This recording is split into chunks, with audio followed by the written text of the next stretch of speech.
નમસ્કાર, આપ જોઈ રહ્યા છો ન્યૂ ભારત ન્યૂઝ અને હું છું ધ્રુવી। સુરતથી આ સમયના સૌથી મોટા સમાચાર સામે આવી રહ્યા છે। સુરતમાં ઇન્કમટેક્સ વિભાગના દરોડાનો આજે ચોથો દિવસ છે અને સાથે સાથે ખુલતા જાય છે કરોડોના રોકડ વ્યવહારોના રહસ્યો। લક્ષ્મી ગ્રુપ, ગજેરા પરિવાર અને બિલ્ડર ડાયમંડ ઉદ્યોગ સાથે જોડાયેલા ઠેકાણાઓ પર ચાલી રહેલી તપાસમાં હવાલા નેટવર્ક અને વિદેશી નાણાં ટ્રાન્સફરની આશંકા પણ સામે આવી છે। સુરત શહેરમાં ઇન્કમટેક્સ વિભાગની મોટી કાર્યવાહી ચોથા દિવસે પણ યથાવત છે। Gajera and company, Lakshmi diamond અને રિયલ એસ્ટેટ તથા એજ્યુકેશન ગ્રુપના ઠેકાણાઓ પર આઈટી અધિકારીઓ દ્વારા સઘન તપાસ હાથ ધરાઈ છે।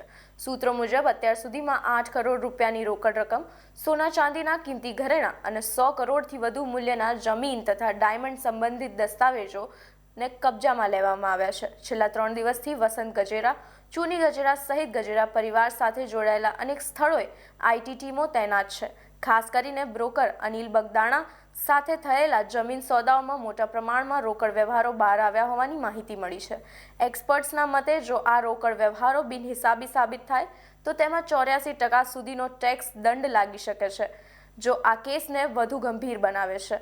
આ તપાસમાં હવાલા નેટવર્કની આશંકા પણ વ્યક્ત કરવામાં આવી રહી છે। ખાસ કરીને ફરાર હીરા વેપારી મેહુલ ચોકસી સાથે કોઈ વ્યવહાર થયો છે કે કેમ તે દિશામાં આઈટી અધિકારીઓએ તપાસ વધુ તેજ કરી છે। તપાસ હજુ ચાલુ છે, વધુ પુરાવા મળવાની શક્યતા છે। સૂત્રોના જણાવ્યા અનુસાર હવાલા મારફતે વિદેશમાં નાણાં મોકલવાના સંકેતો મળતા હવે ઈડી પણ આ કેસમાં જોડાઈ શકે છે।